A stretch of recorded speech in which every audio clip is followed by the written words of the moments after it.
Hello students. तो अभी अपन देख रहे हैं इश्यू ऑफ डिबेंचर का टॉपिक। तो इश्यू ऑफ डिबेंचर का टॉपिक मैंने मेरे नोट्स में से लिया है। तो देखिए, सबसे पहले मैं आपको बता दूं डिबेंचर क्या है। डिबेंचर जो है वो एक लोन है, ठीक है। लोन हमारी क्या होता है, लायबिलिटी, और लायबिलिटी हमेशा क्या होती है, क्रेडिट।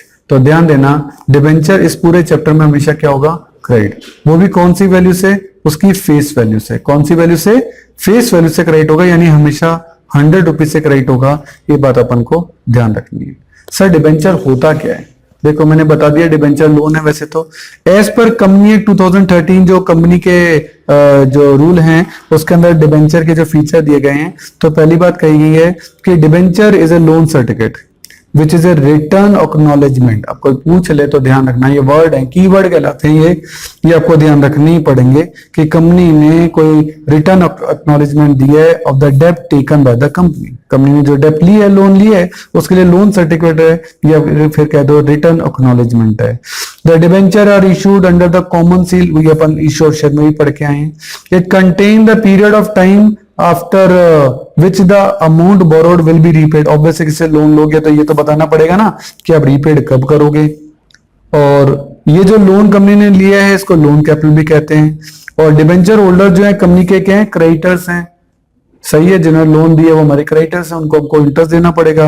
और debenture can be issued at par, at premium और एट डिस्काउंट। ध्यान देना, डिबेंचर डिस्काउंट पे भी इशू हो सकते हैं, जबकि मैंने शेयर्स के लिए कहा था कि शेयर डिस्काउंट पे इशू नहीं हो सकते, क्योंकि जो सेक्शन 53 था अपना हमने जिसके लिए डिस्कस किया था वो शेयर्स पे इसके लिए रिस्ट्रिक्शन डालता है, लेकिन डिबेंचर पे कोई रिस्ट्रिक्शन नहीं डालता है। तो देखिए टाइप्स ऑफ डिबेंचर में हम देखते हैं। ये सबसे पहले from security point of view, इसमें होता है मोर्टगेज डिबेंचर। ये डिबेंचर तभी इशू किए जा सकते हैं जब बदले में हमने कोई चीज गिरवी रखी हो, दैट्स व्हाई इसको कहते हैं मोर्टगेज डिबेंचर। और जब बिना गिरवी रखे ही हमने कोई डिबेंचर इशू कर दी हो तो ये क्या कहलाते हैं, ये नेकेड डिबेंचर्स कहलाते हैं। सही है, आगे चलते हैं।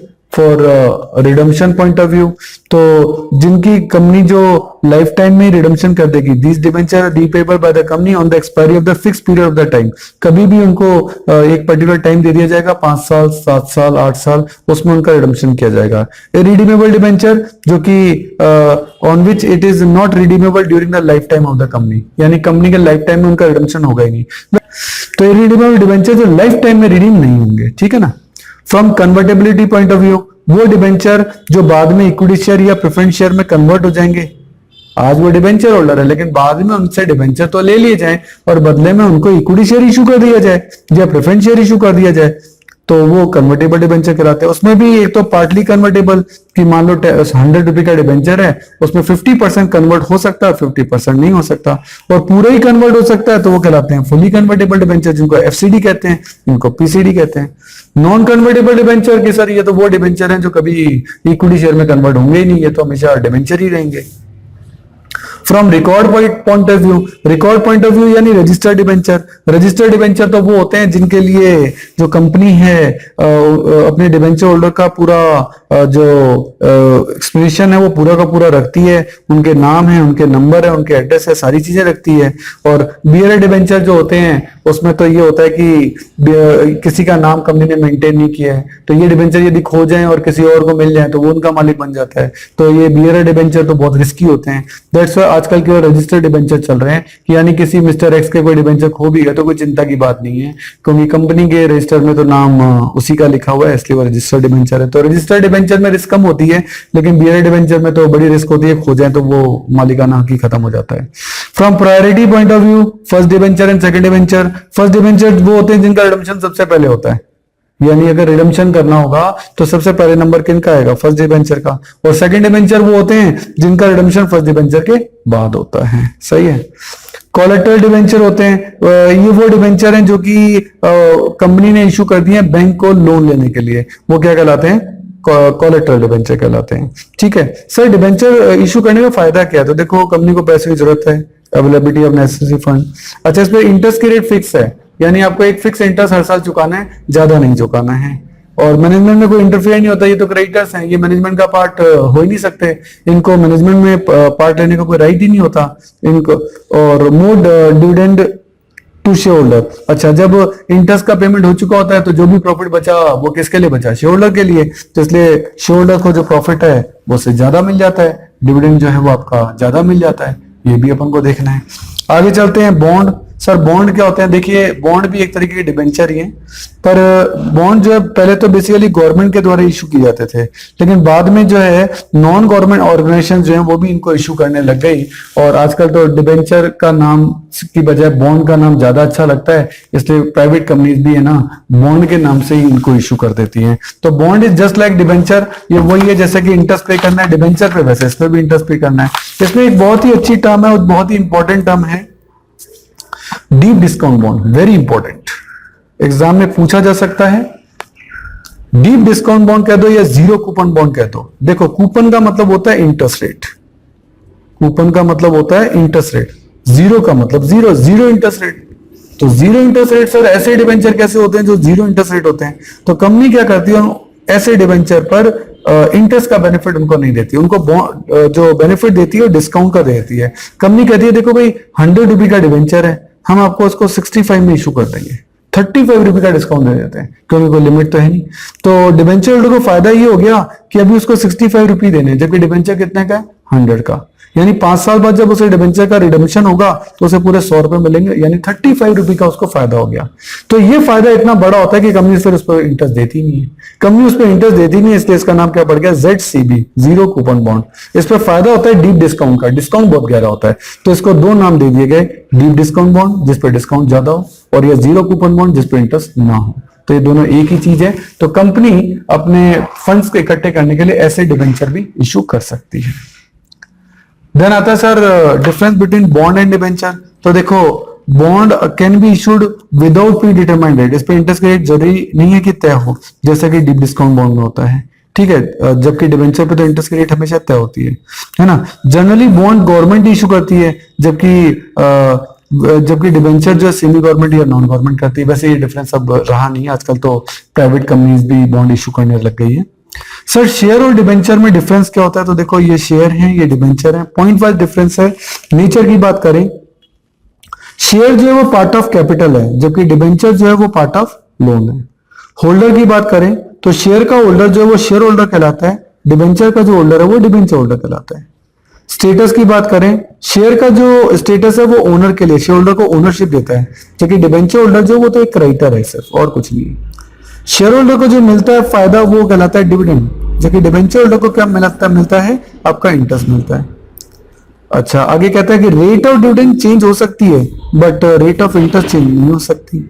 रीपेमेंट की बात करें तो डिबेंचर्स को पेमेंट पहले मिलता है, शेयर्स को पेमेंट बाद में मिलता है, सही है। तो शेयर होल्डर को जो पेमेंट है वो बाद में किया जाता है, इसीलिए इनकी रिस्क जो है वो ज्यादा होती है कि भाई बाद में पैसा बचेगा या ना बचेगा।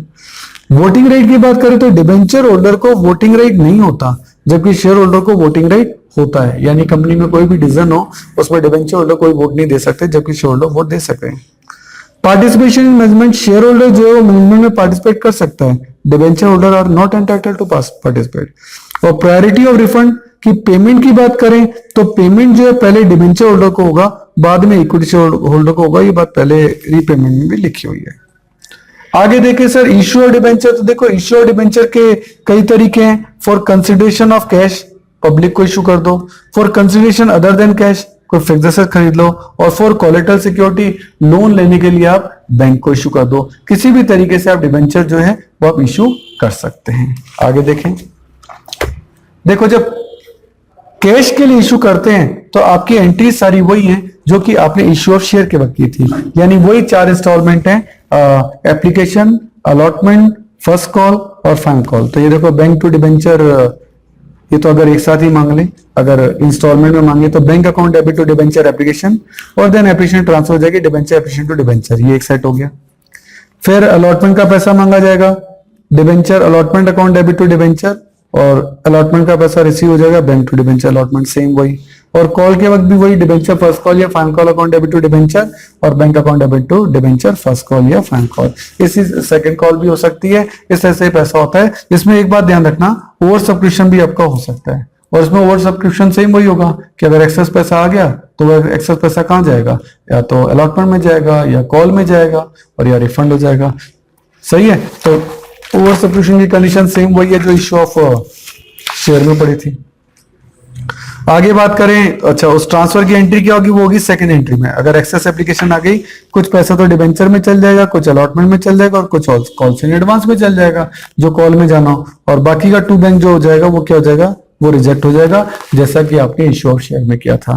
तो अगर ओवर सब्सक्रिप्शन होता है तो प्रोराटा हो रहा है, और प्रोराटा का सारा एडजस्टमेंट जो आपका होगा वो कौन सी एंट्री में होगा, एंट्री नंबर 2 में होगा, जो कि हम इश्यू ऑफ शेयर में भी पढ़कर आए हैं।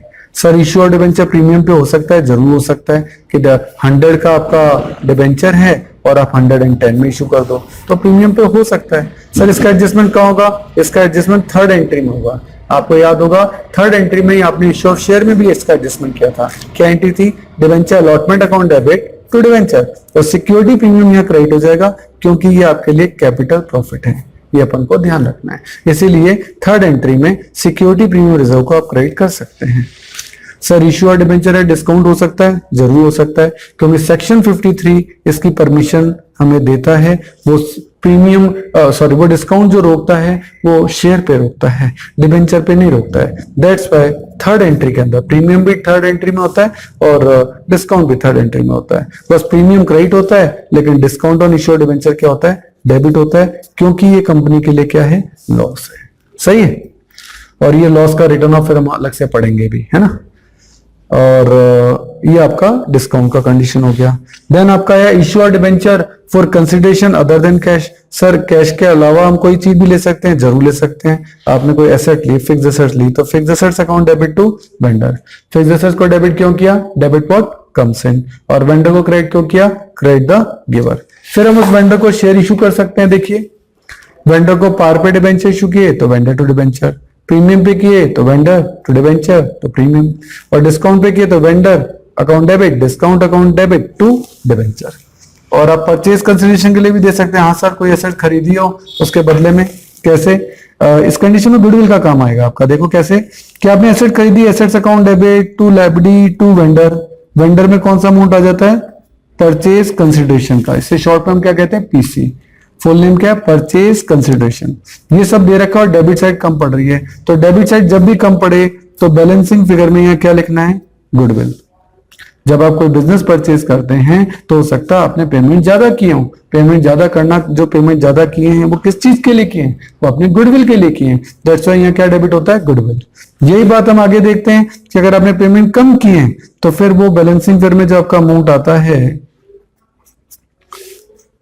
जो बैलेंसिंग फिगर में आपका जो अमाउंट आता है वो कहां ट्रांसफर होता है, वो कैपिटल रिजर्व में ट्रांसफर होता है। तो ये डिफरेंस अमाउंट से हो रहे हैं। देखो तो डेबिट में कम पड़े तो गुडविल लिखना है, और क्रेडिट में कम पड़े तो कैपिटल रिजर्व लिखना है। ये बात अपन को ध्यान रखनी है, सही है।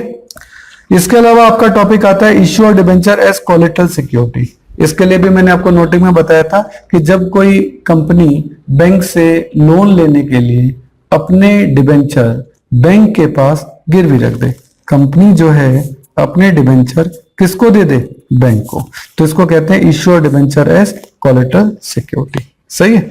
तो सर इसके फीचर्स क्या होते हैं, तो ध्यान देना, इसमें क्या होता है, बैंक जो होता है वो डिबेंचर होल्डर नहीं बनता, वो सिर्फ इन डिबेंचर का कस्टोडियन है।